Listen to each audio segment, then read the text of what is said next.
Entonces, ya vimos cómo construir abstracciones de datos de la nada. Ahora uno puede construir abstracciones de datos a partir de otras abstracciones de datos y entonces aparece el concepto de herencia. El concepto de herencia es otra piedra angular de la ingeniería de software porque es la clave de la reutilización de código. La ingeniería de software es el arte de tratar de utilizar todo el código para no estar haciendo nuevos códigos. Aprendimos la reutilización de código de, por ejemplo, los ingenieros electrónicos. Los ingenieros electrónicos aprendieron a hacer aparatos a partir de componentes. Entonces hay un componente que hace esto y entonces unen esas cosas y les aparece un televisor, unen otras y les aparece un radio, unen otras y les aparece otro aparato electrónico, pero ellos son los que son especialistas en componer cosas y entregar aparatos. Nosotros, los ingenieros de software o los ingenieros de sistemas, también tenemos ese objetivo de la reutilización que hace que uno haga la cosa una vez, pero la utilice muchas veces, ¿cierto? Particularmente el gran éxito de la programación orientada a objeto es responder a la reutilización con un mecanismo muy de la programación orientada a objeto que se llama la herencia, ¿cierto? ¿Qué es la herencia? La herencia es la capacidad de construir nuevas clases, o sea, nuevas abstracciones de datos, a partir de clases ya existentes. O sea, la herencia es un mecanismo para construir incrementalmente abstracciones de datos. Por eso esta parte se llama construcción de abstracciones de datos incrementalmente. ¿Qué significa incremental? Uno le hace algo más, luego le hace algo más, y entonces, no sé, empieza con la clase animales, luego con la clase mamíferos, luego con la clase no sé qué, y lo va especializando y va construyendo una nueva clase a partir de clases que ya existían. Esa es la idea de la herencia.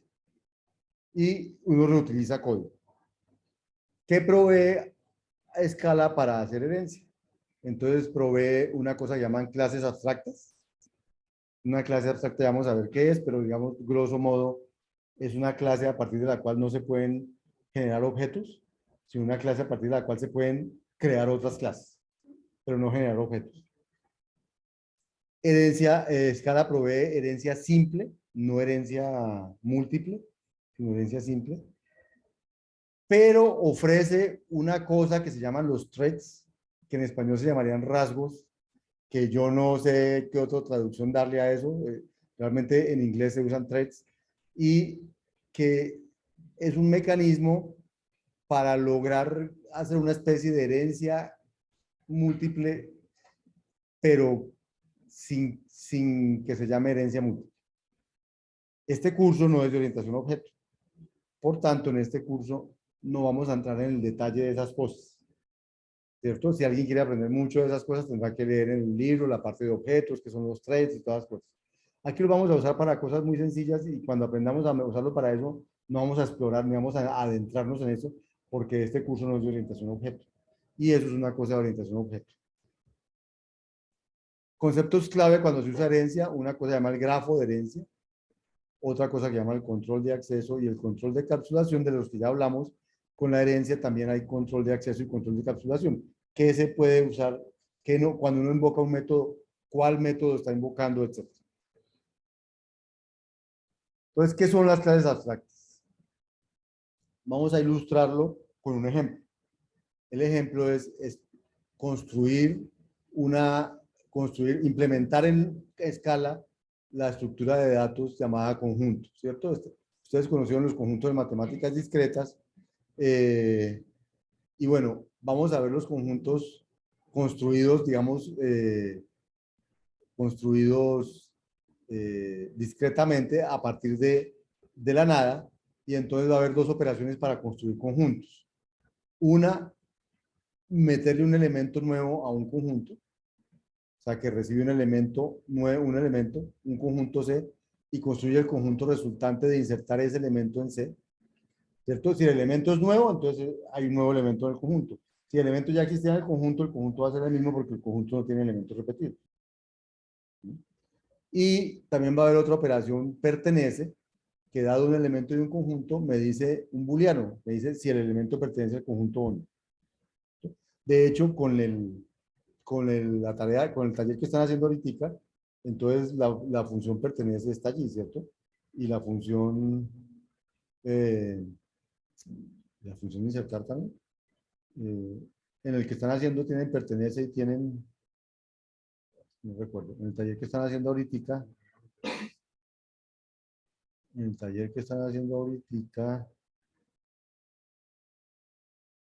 tienen, eso se pasa.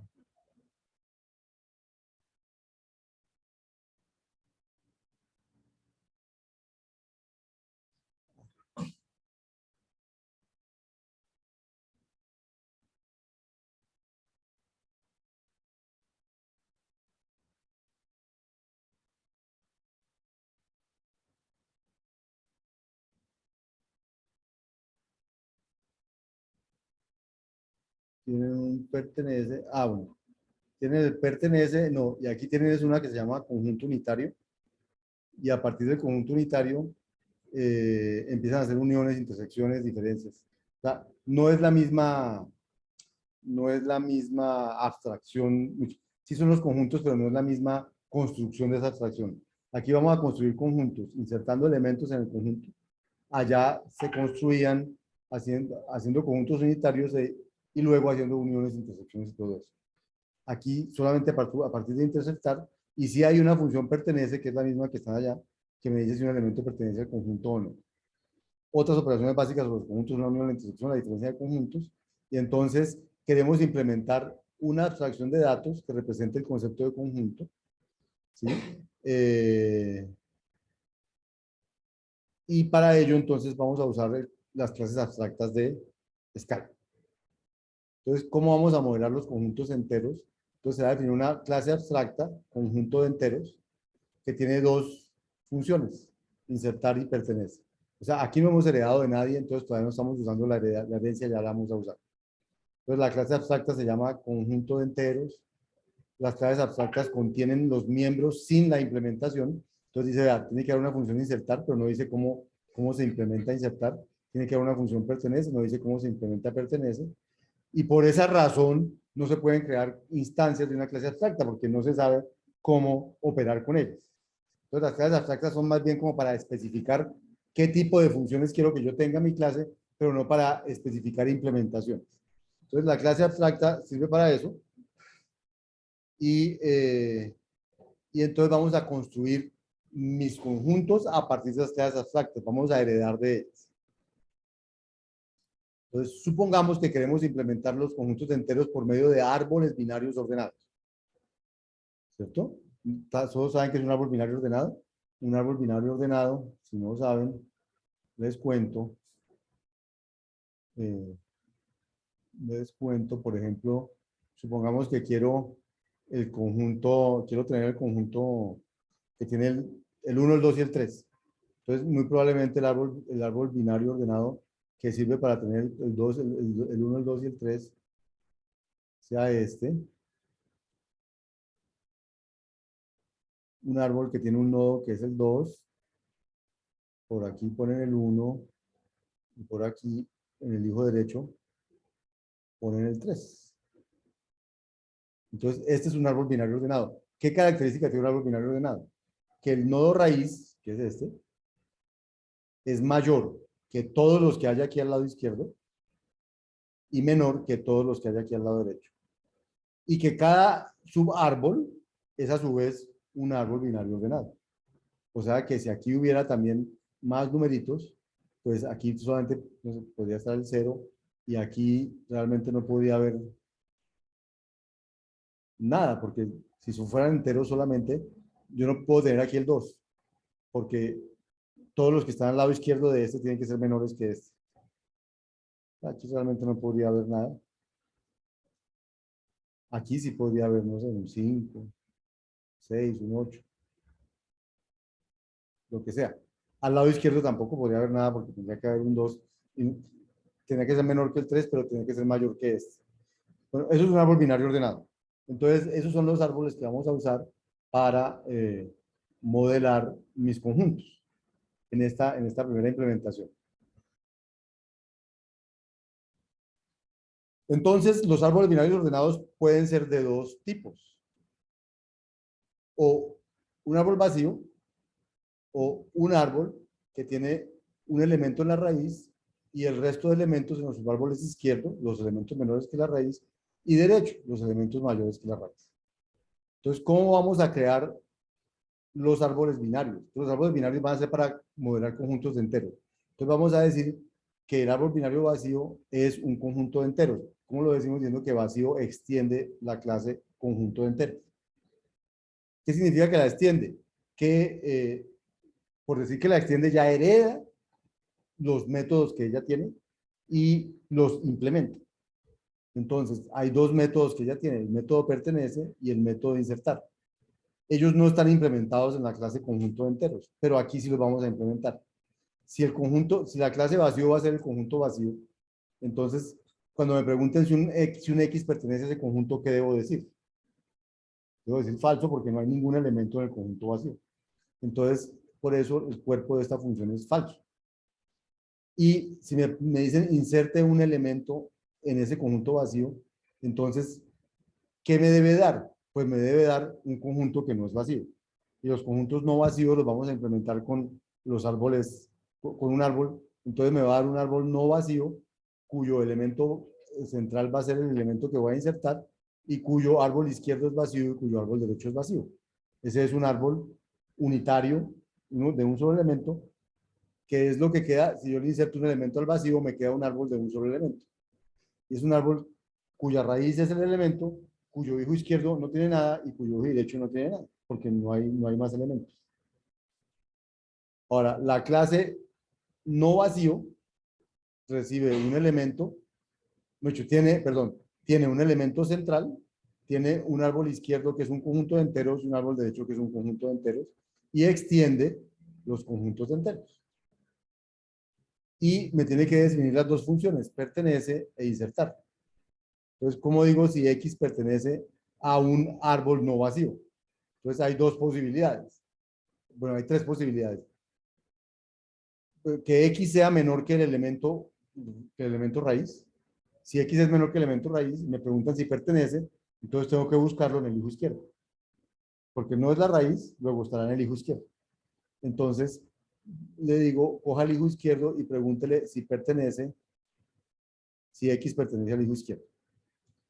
Si no, si X es mayor que la raíz, entonces pregunto si X pertenece al derecho.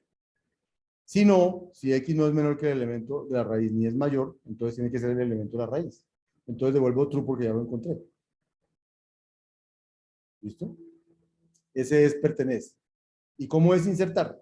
Insertar, entonces voy a insertar un elemento en un conjunto que ya tenía otros elementos. Entonces, pregunto lo mismo. X es menor que la raíz, entonces tengo que insertarlo en el hijo izquierdo. Entonces me dicen que sí. Entonces digo, entonces la respuesta es, el nuevo árbol es con la misma raíz, con el hijo izquierdo en el que inserto X y el mismo hijo derecho que tenía este. Nótese que todas estas funciones me devuelven otro conjunto. No estamos cambiando los conjuntos que ya existen. Todas las datos con los que estamos trabajando son inmutables. Es decir, estamos trabajando con datos que me devuelven otros datos, pero no que me cogen el dato que tenía y me le cambia algo allá adentro, sino que me devuelve otro dato. Entonces, si yo tenía un árbol no vacío con el elemento raíz el M, con el elemento árbol izquierdo ISCI, con árbol derecho D, y me ingresan un nuevo elemento que debe ingresar, que es menor que la raíz, entonces el árbol tiene que seguir teniendo el mismo elemento como raíz, meter el nuevo al lado izquierdo y dejar el lado derecho igualitico como estaba. Si el elemento que me van a meter es mayor, entonces creo que tengo que volver un árbol igual al que tenía, con raíz igual al que tenía, con hijo izquierdo igual al que tenía y con hijo derecho insertándole la X que llegó. Si no, es porque el elemento que me están insertando es el que ya existe, es el mismo elemento. Entonces no hay que insertarlo nuevamente porque ya los árboles no tienen elementos repetidos, entonces devuelvo this. Devuelvo el mismo elemento. Esos son mis conjuntos vacío y esto es mi conjunto no vacío, que lo estoy representando como un árbol que no tiene nada y como un árbol que tiene un elemento raíz, un hijo izquierdo y un hijo derecho. ¿Listo?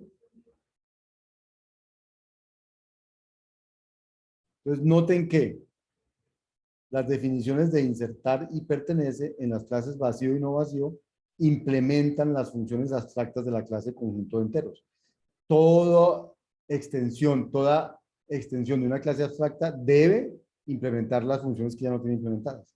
Y si heredo de una clase concreta, podría llegar a sobreescribir o a cambiar la definición de algunos de ellos. Entonces, si la clase que se hereda, de la que se hereda, abstracto o no, ya tuviera un método implementado, pero desea redefinir una nueva clase, lo puede hacer usando la anotación de anulación, que en inglés se llama override.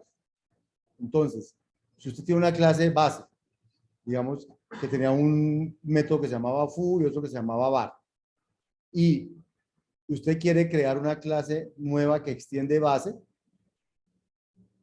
puede sobreescribir el método el que quiera, por ejemplo foo, y decir que ya no es uno sino dos. Pero si lo va a sobreescribir, tiene que decirle voy a sobreescribir o anular el método que existía anterior. O sea, este método anula el anterior, anula este y queda definido como este. Para eso es el override que aparece en las clases. Y se usa cuando uno hereda y quiere cambiar el comportamiento que ya tenía en la clase, que uno heredó algo, quiere cambiarlo, entonces lo anula y hace override este y escribe cuál es su nuevo método. En el ejemplo anterior, se puede argumentar que no se necesita una clase que genere conjuntos vacíos. Bueno, se puede argumentar que tenemos una clase que genera conjuntos vacíos, pero el conjunto vacío es uno solo, es un conjunto que no tiene nada. Eso si es un conjunto vacío de enteros o un conjunto vacío de reales o un conjunto vacío de strings. El conjunto es el mismo, no tiene nada. Entonces uno podría decir que el conjunto vacío realmente es uno solo. Entonces cuando uno quiere crear un objeto como ese, que es el conjunto vacío, pero no quiere crearlo para cada clase de conjuntos de enteros, sino quiere crear un conjunto vacío, entonces en lugar de crear una clase, crea un objeto que extiende una clase abstracta. Y entonces él crea un solo objeto que se llama vacío con esas funciones como estaban allí, pero no crea múltiples copias de vacío, sino había que decir new vacío, new vacío, new vacío, y cada new vacío me queda un nuevo objeto vacío. Como es el mismo, entonces yo puedo crear un solo objeto que se llame vacío, y de allí en adelante, cuando yo use vacío, ni siquiera tengo que hacer new, porque vacío ya es un objeto. Es un objeto que extendió la clase, que es de la clase conjunto de enteros porque se extendió de allá, pero no necesita ni se puede crear instancias de vacío. Los objetos únicos son valores, luego vacío es ya un valor que evalúa a sí mismo. Entonces, vacío y no vacío son clases que extienden la clase abstracta conjunto de enteros.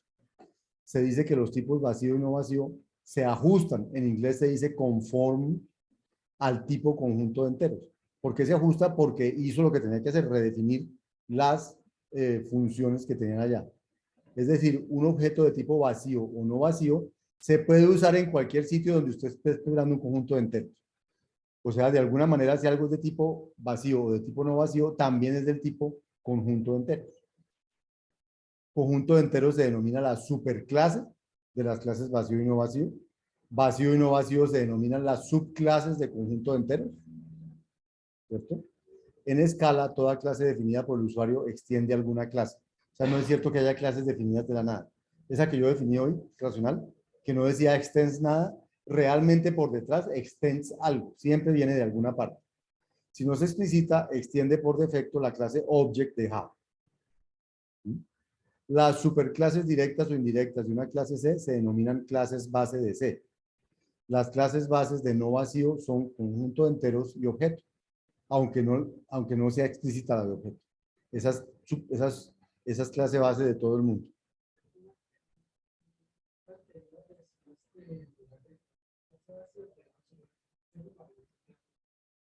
Sí, exacto. No, ¿por qué necesitaría dos? O sea, la razón por la que lo hace es porque solo necesita el objeto vacío, porque es el mismo para todo el mundo. Si usted necesita varios, hace la clase. Y entonces en OZ, esta es la jerarquía de clases en OZ. Ya ahorita vemos esto que escribí. Entonces la jerarquía de clases en OZ es esta.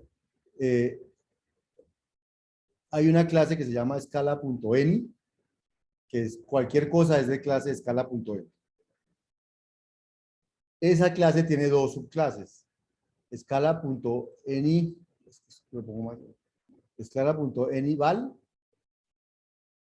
y escala.anyref. Resulta que realmente estas son las cosas que hereda de Java. Esta es la que llaman java.lang object. Yo de eso sé muy poquito. Y escala anyval, que es como todas las que se crean en escala, valores de escala. Pero también, como él soporta todo lo de Java, lo soporta a través de esta clase, objeto de Java. Bien. En la clase en eval son los valores que se pueden crear en escala. Se pueden crear dobles, se pueden crear flotantes, se pueden crear enteros largos, se pueden crear enteros comunes y corrientes, se pueden crear enteros cortos y bytes. Todos estos son subclases de estos y todo esto es una subclase de escala de nivel.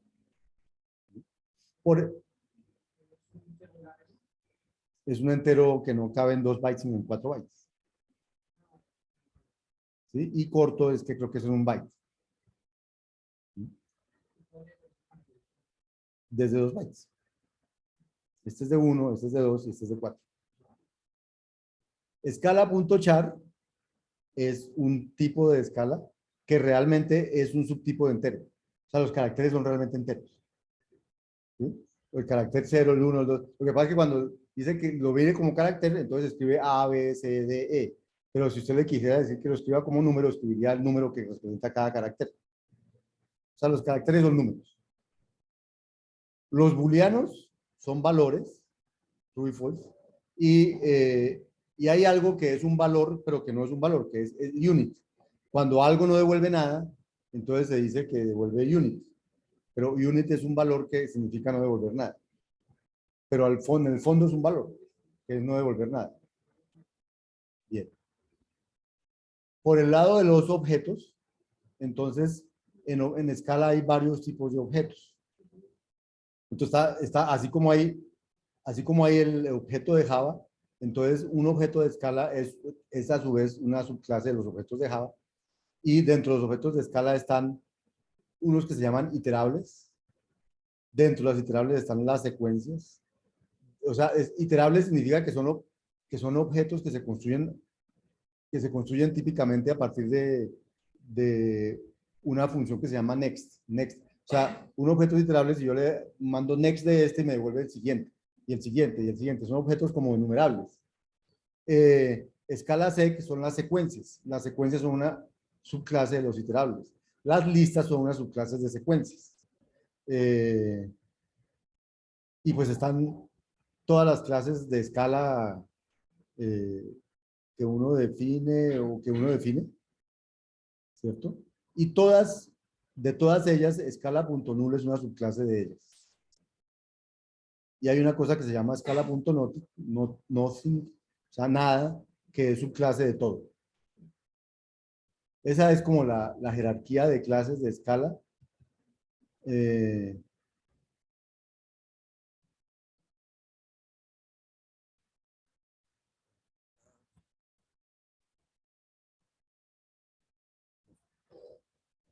Sigamos.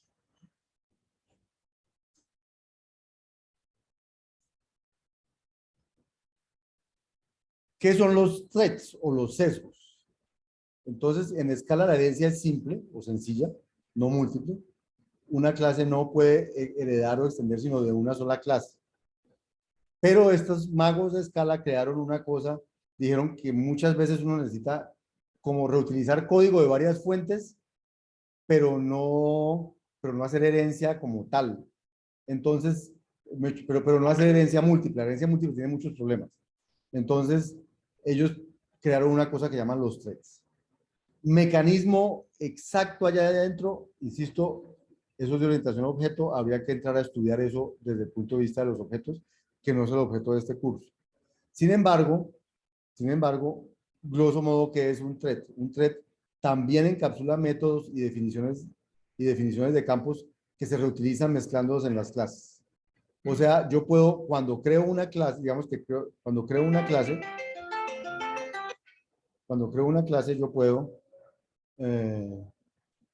yo puedo heredar de a lo sumo una clase, pero de muchos threads.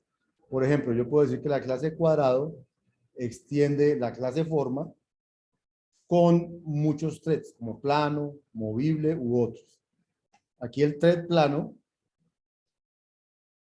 decía que definía un alto, un ancho, y aquí ¿qué dice? Y un área, que es igual a alto por ancho. Entonces yo puedo crear una clase cuadrado que extiende forma, no sé qué es forma, pero que también usa el thread plano, el thread movible, no sé qué. Entonces hereda de esos threads esas cosas que estaban allí. Pero no hereda, esos threads no son clases. Entonces, ¿cómo funciona exactamente eso? Habría que entrar a mirarlo. Lo que nos interesa aquí es que hay una manera de heredar cosas que no sean clases, heredar métodos que ellos dicen que se parecen a las interfaces en Java, pero son más poderosas porque pueden contener campos y métodos concretos. Los threads no pueden tener valores de tipo val, solo se permiten en las clases. O sea, en los threads solo puede haber definiciones de funciones, de cosas de esas. Como este curso no es de O, no entraremos en más detalles sobre los threads, simplemente les dejo indicado y cuando los usemos les mostraré que estoy usando algo de eso. Ya vamos a ver el ejemplo de los conjuntos.